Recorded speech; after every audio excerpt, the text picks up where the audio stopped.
भोर में 4 बजे से दोनों पति पत्नी खड़े हो गए, दोनों हाथों को उठाया और मुख से ओम नमो भगवते वासुदेवाय नमः कहना प्रारंभ किया।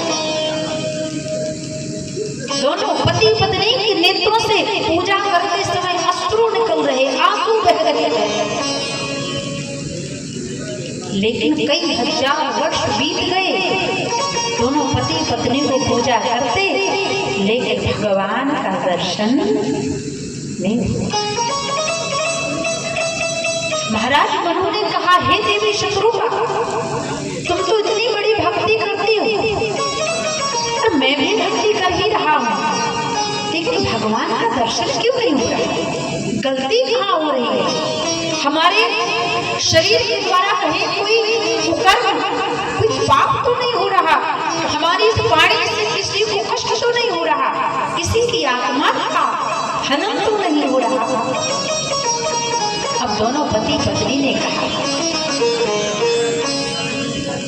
अभी भगवान का दर्शन नहीं हुआ, शायद हम बैठकर पूजा कर रहे हैं तो भगवान बैठकर पूजा करने में प्रार्थना करते थे। अब दोनों पति पत्नी खड़े हो गए। अब दोनों पति पत्नी खड़े होकर भगवान की तपस्या की। कई हजार वर्ष बीत गए, फिर भी भगवान का दर्शन नहीं हुआ। दोनों पति पत्नी ने कहा, अब क्या गलती हो गई? हम तो दोनों पैर से खड़े होकर तपस्या कर रहे थे। शत्रुपा जी बोली, स्वामी, लगता है भगवान 2 पैरों से खड़े होकर प्रसन्न नहीं होंगे, अब 1 पैर से खड़ा होना पड़ेगा। अब दोनों पति पत्नी 1 पैर से खड़े हो गए और भगवान की भक्ति और भोजन क्या करते थे? बाबा कहते हैं कि करें आहार शाक फल कंदा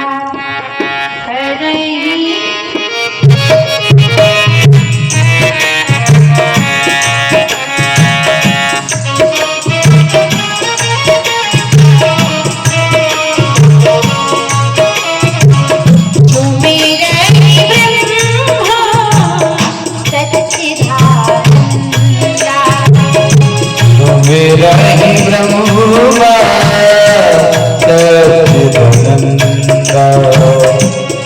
मेरा ही ब्रह्मा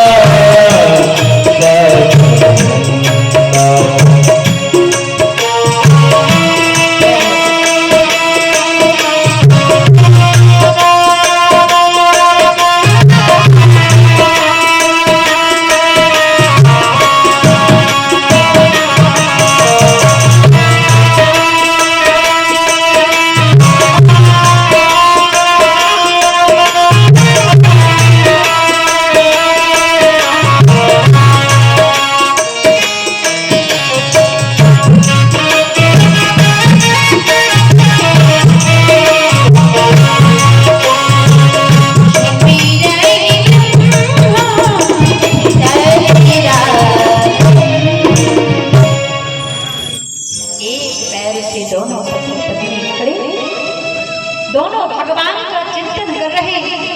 आत्मा और परमात्मा को जोड़कर दोनों पति पत्नी ठाणे रहे, एक पग दो, 1 पैर से दोनों पति पत्नी खड़े, करही आहार शाक फल कंदा, सुमरहि ब्रह्म सच्चिदानंद।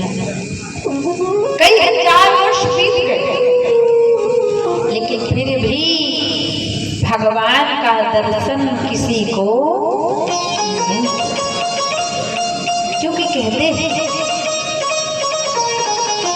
भगवान का दर्शन उन्हें कभी नहीं होता जिनकी आंखों में माया का और मोह का पर्दा पड़ा होता है।